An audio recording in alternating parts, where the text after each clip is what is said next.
Os invitamos ahora a conocer a la Sociedad de Lógica, Metodología y Filosofía de la Ciencia en España.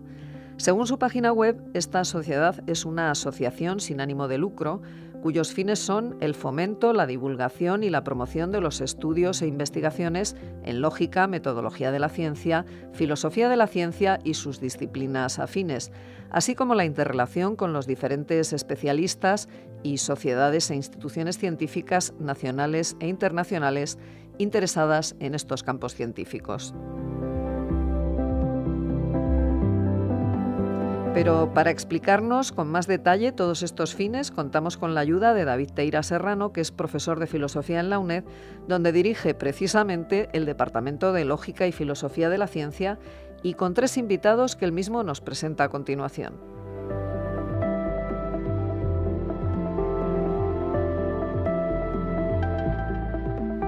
Saludamos a nuestros oyentes allá donde estén.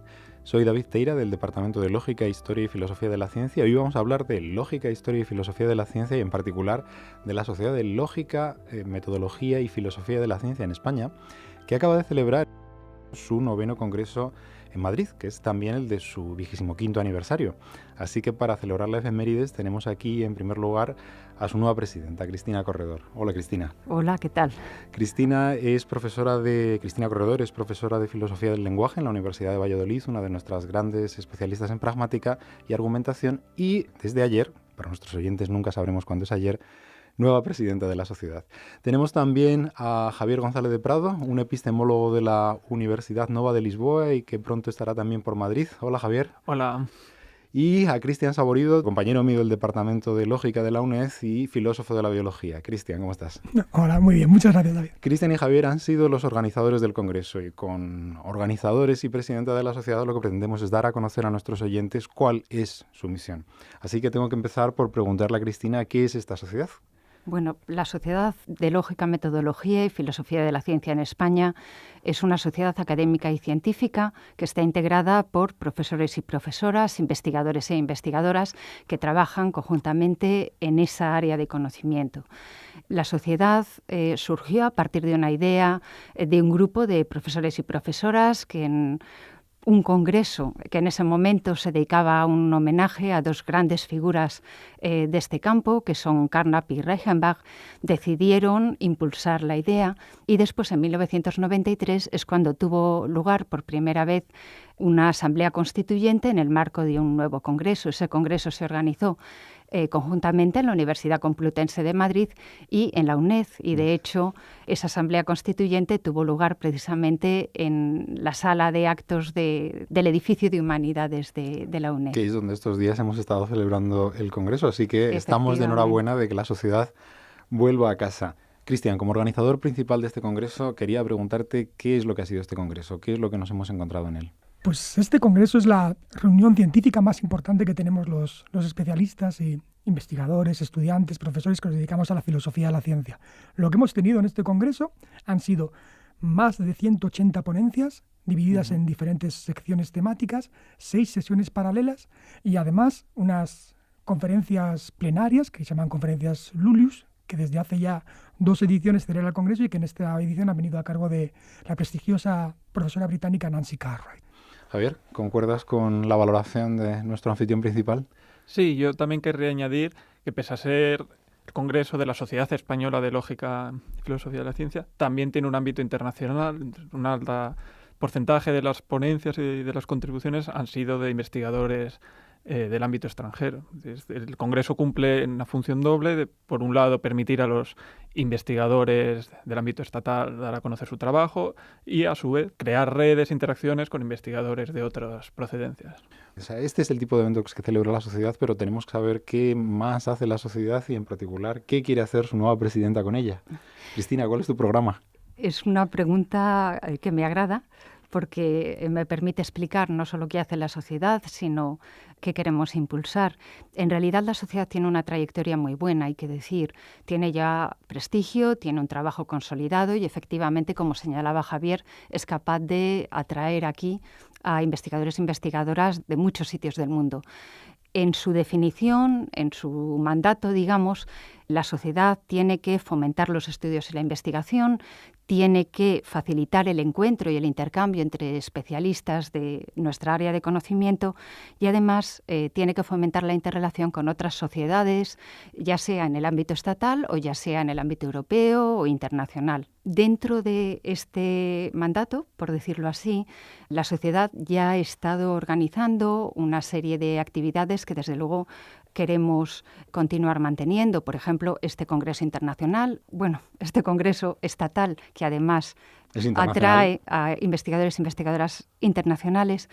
Además, el año que viene vamos a organizar un encuentro de doctorandos y doctorandas, donde la gente más joven que está preparando su tesis doctoral puede presentar sus investigaciones, recibir los comentarios de investigadores e investigadoras senior y además mantener una interlocución. Es un aspecto muy positivo de la sociedad que apoyáis mucho a los investigadores jóvenes con becas, premios y un buen número de incentivos a su trabajo. Así es. Otra característica de la sociedad, y seguramente es algo que cabe reconocerle a las direcciones anteriores, es que ha potenciado de una manera muy importante o ha tratado de apoyar de una manera importante lo que hace la gente más joven.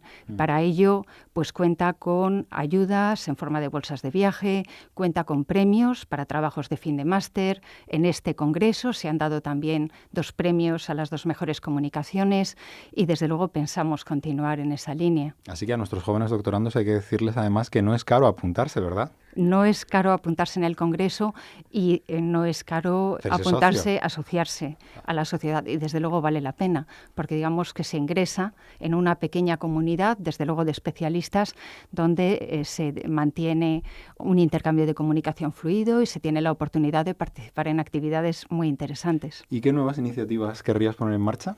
Bueno, hay un año, en este caso será 2020, entre la celebración del encuentro de doctorandos y doctorandas y el siguiente congreso en el que de momento no se ha venido haciendo nada y querríamos poner en marcha algún tipo de actividad que sirva pues, precisamente para el intercambio académico, investigador y querríamos también reforzar la interacción con otras sociedades que trabajen dentro de la misma área de conocimiento de ámbito ya sea europeo o ya sea internacional. Pues no podemos más que esperar lo mejor. Hasta ahora nuestros oyentes habrán escuchado cómo prácticamente todo es publicidad, y esto es cierto, es publicidad para que se sepa de la existencia de esta sociedad y se puedan apuntar a ella y todos cuantos estén interesados en lógica, metodología y filosofía de la ciencia. Y hay que decir que de este congreso me ha sorprendido el encontrarme que no es un congreso endogámico, hay muchos desconocidos, mucha gente que trabaja en institutos o que se interesa por la filosofía y que se acerca a dar una comunicación, a escuchar una charla. Esto es un ámbito muy positivo de la sociedad, pero dejemos de hacer promoción, hablemos un poco de filosofía. Quería preguntaros a los 3 qué cosas interesantes habéis escuchado, se han discutido en este congreso. Cristian, como organizador, has tenido la perspectiva privilegiada de poder perderte la mayor parte de las comunicaciones. Así que, entre las pocas que has escuchado, ¿qué es lo que te ha llamado la atención? Efectivamente, me temo que no he podido asistir a todas las ponencias que me hubiera gustado. Es efectivamente una de las contrapartidas que tiene ser el organizador. Lo que sí he podido hacer es tener el encargo de evaluar de alguna forma, encargarme de que se evaluaran las ponencias que se presentaban para el Congreso. Porque las ponencias que se presentan en un Congreso son evaluadas antes de ser admitidas. Hubo 180 personas, pero fueron muchas más las que no fueron admitidas. Efectivamente. Se presentaron, exactamente 222 ponencias, 222 propuestas, de las que se aceptó el 80% aproximadamente. Es una nota de corte bastante exigente en esto y llama la atención la distribución temática, por decirlo de alguna forma, de las ponencias. ¿Qué te has encontrado ahí? Pues lo que nos hemos encontrado, por ejemplo, es sorprendentemente que hay muchas ponencias que en vez de dedicarse a cuestiones de filosofía de la ciencia general, como tradicionalmente se había hecho, pues no sé, qué es la ciencia, cuestiones sobre qué es la explicación, qué son las leyes, cómo tratar la causalidad. Pues lo que nos encontramos es que cada vez hay más trabajos, investigaciones dedicadas a ciencias específicas. En concreto, lo que parece que está haciendo un auge enorme son precisamente las ciencias biológicas, la filosofía dedicada a las ciencias biológicas, tanto filosofía de la biología, filosofía de la medicina, filosofía de la biotecnología. Esto prácticamente ha sido, yo creo, una de las novedades temáticas del Congreso. Luego, por supuesto, las ponencias clásicas, donde hay mucha filosofía del lenguaje, mucha argumentación, y también varias y muy interesantes simposios específicos dedicados a cuestiones concretas.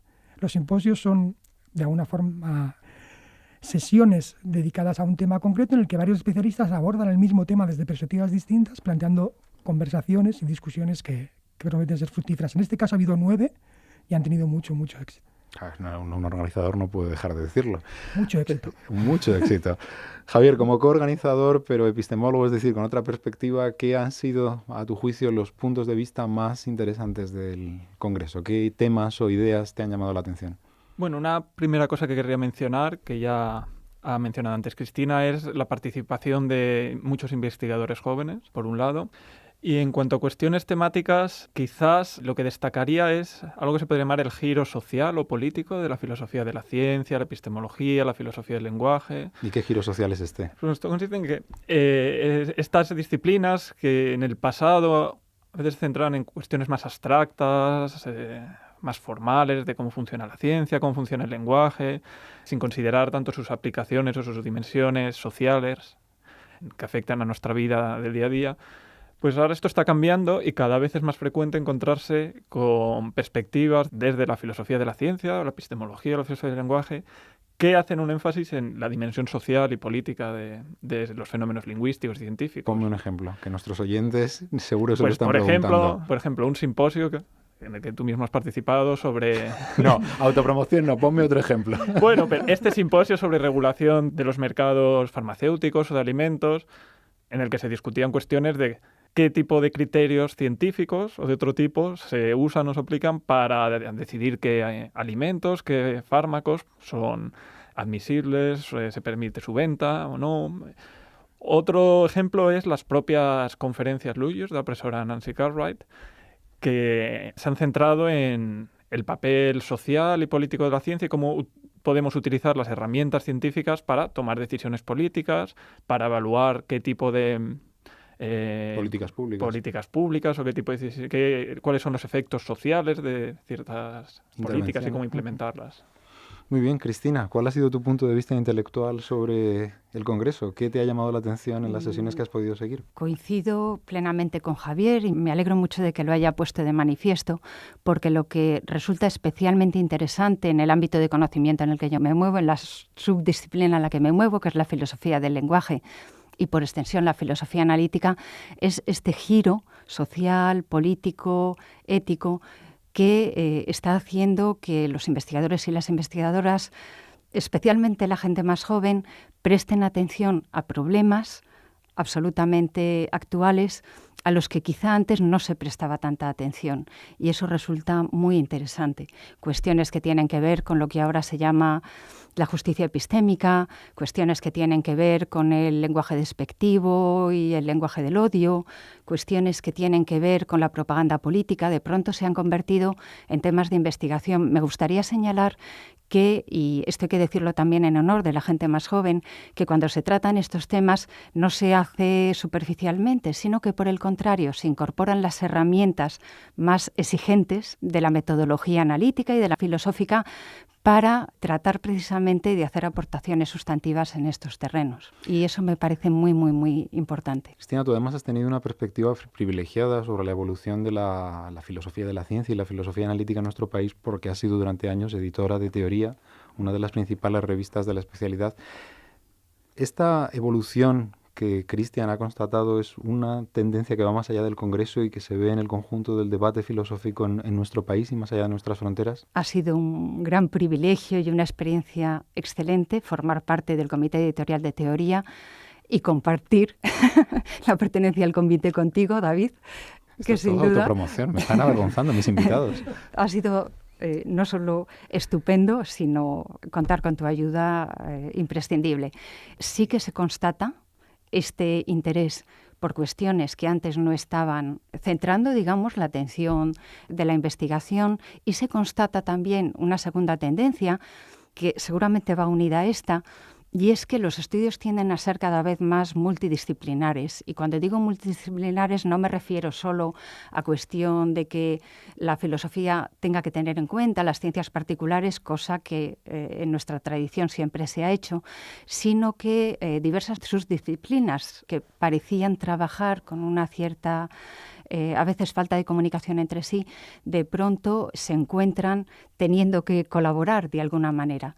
Y estoy segura de que el resultado de ello solo puede ser muy positivo. Todavía necesitamos esperar. Para que nuestros oyentes se hagan cargo, los más legos en filosofía, de qué es de lo que estamos hablando, baste pensar que hace 20 o 30 años, si asistías a un congreso de filosofía de la ciencia, lo que te podías plantear era hasta qué punto, si las leyes de la física regían todo el universo, desde las partículas elementales a todas las formas de vida. Aquí no hay mucha sociedad ni mucha política. Y sin embargo, el tipo de discusiones que estamos teniendo ahora es si, por ejemplo, hay tales leyes en las ciencias sociales, hay leyes sociales que rigen el gobierno de nuestras sociedades, tal y como estudian los economistas, tal y como estudian los políticos. Y si no las hay, como parece que es la respuesta, ¿cómo podemos hacer ciencia de la sociedad para intervenir sobre ella y mejorarla? Y puestos a intervenir sobre ella, ¿cuáles habrían de ser los valores que habrían de guiarla?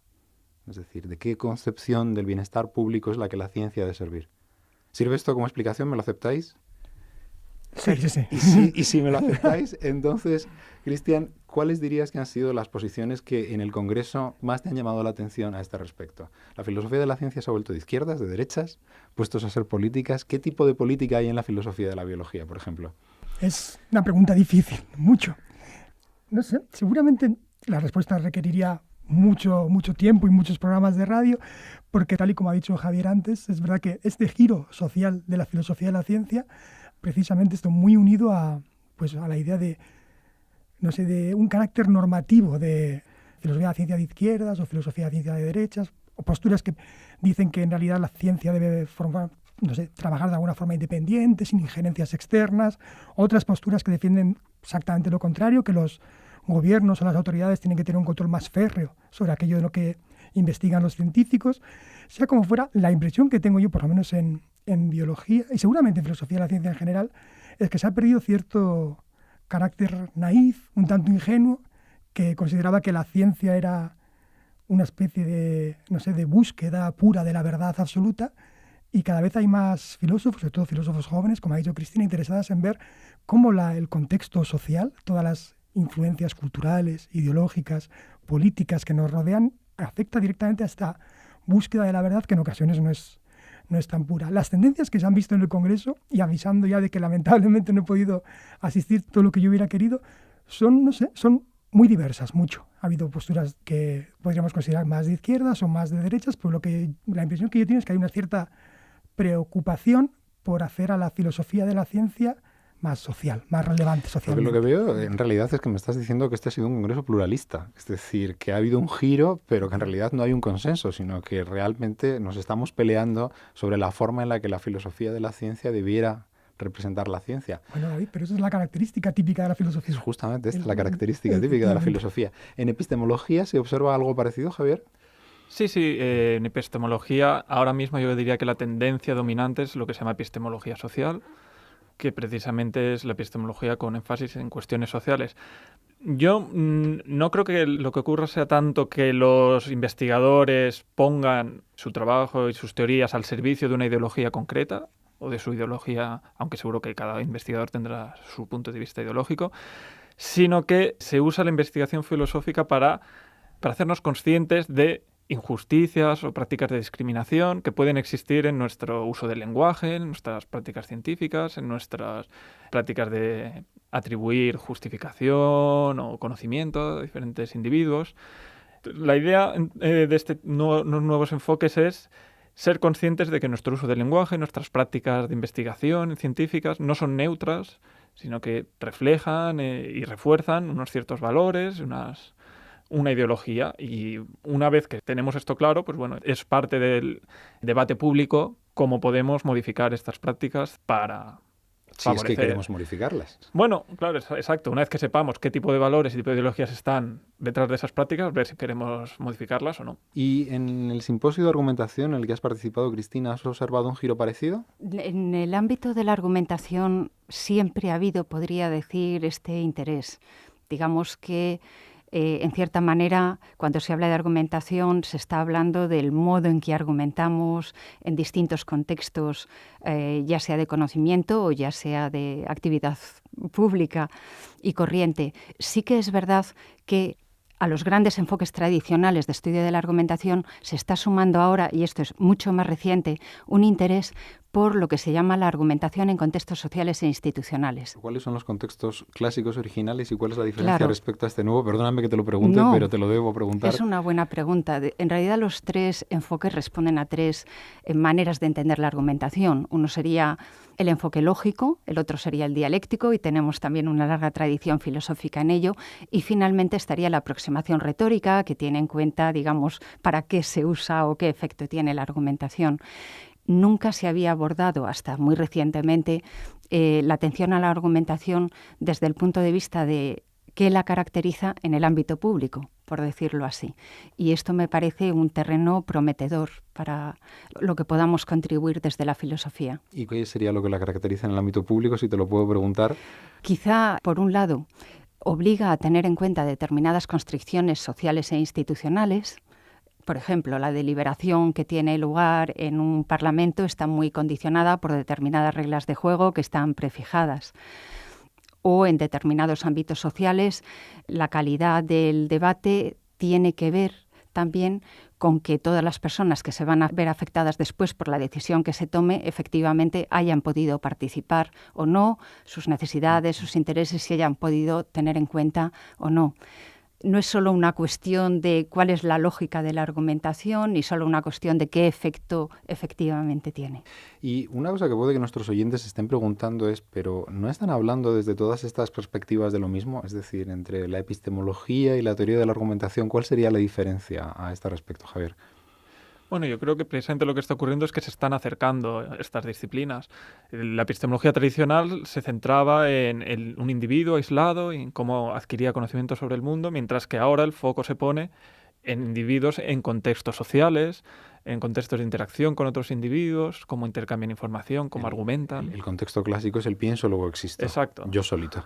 Exacto, y ahora es el pienso con otros y argumento con otros.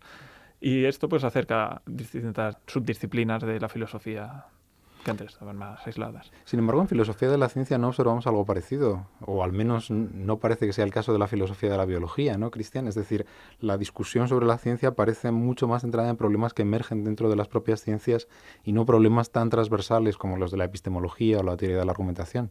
No, esto es cierto. Quizá el carácter de la filosofía de la ciencia está muy pegado a los resultados de la ciencia, pero seguramente es, tal y como ha dicho Javier, hay también un acercamiento que empieza a verse entre las diferentes disciplinas, entre la epistemología, la lógica, incluso la filosofía del lenguaje y la argumentación con cuestiones de filosofía de la ciencia. En cualquier caso, es una tendencia, como habéis dicho antes, interesante y que habrá que explorar en siguientes congresos. Cristina, como nueva presidenta de la sociedad, ¿qué llamamiento harías a todos los interesados en estas materias? O sea, ¿por qué, diríamos, de qué modo pueden acercarse a la sociedad? ¿Qué les recomiendas? Lo que yo les recomiendo es que, digamos, la forma más fácil ahora mismo de acceso, pues simplemente que busquen la página web, que se encuentra muy rápidamente en Google.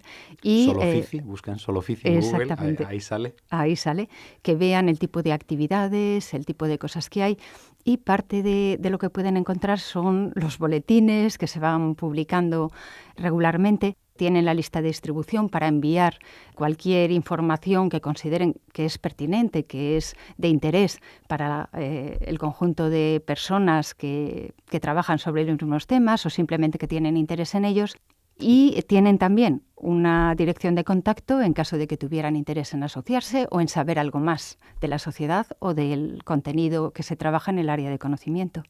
Como organizadores de congreso, Javier y Cristian, en estos minutos finales, ¿qué habéis aprendido y qué enseñanza le podéis transmitir a las futuras generaciones de organizadores de congreso? Tengo que decir que este ha sido un congreso en el que todo el comité organizador tenía menos de 40 años y ninguno tenía un contrato permanente, así que realmente es un cambio generacional significativo. ¿Qué habéis aprendido y qué queréis transmitir? La participación de personas interesadas en estos temas, pero que no necesariamente se tienen que estar dedicando profesionalmente exclusivamente a esto, profesores de instituto, estudiantes, por ejemplo en la UNED hay muchos estudiantes que tienen otra carrera profesional, investigadores con este perfil pueden perfectamente participar en esta y en otras actividades de la sociedad, y de hecho hemos tenido muchas contribuciones de investigadores e investigadoras en este tipo de situaciones. Es decir, que animaría a la gente que no está profesionalmente vinculada al mundo académico a interesarse por este tipo de actividades y a participar en ellas. Cristian, ¿algo que añadir para cerrar? Sí, por mi parte solo quería añadir, además del agradecimiento a toda la gente que ha colaborado y que ha ayudado con la organización del Congreso, gente como Javier y el resto del comité organizador local, es lo que yo aprendí principalmente es la importancia de tener una comunidad. Lo importante que es la Sociedad de Lógica, Metodología y Filosofía de la Ciencia en España para la gente que se dedica profesionalmente a estos temas y también para la gente que está interesada, como ha dicho Javier, pero no se dedica profesionalmente a ello.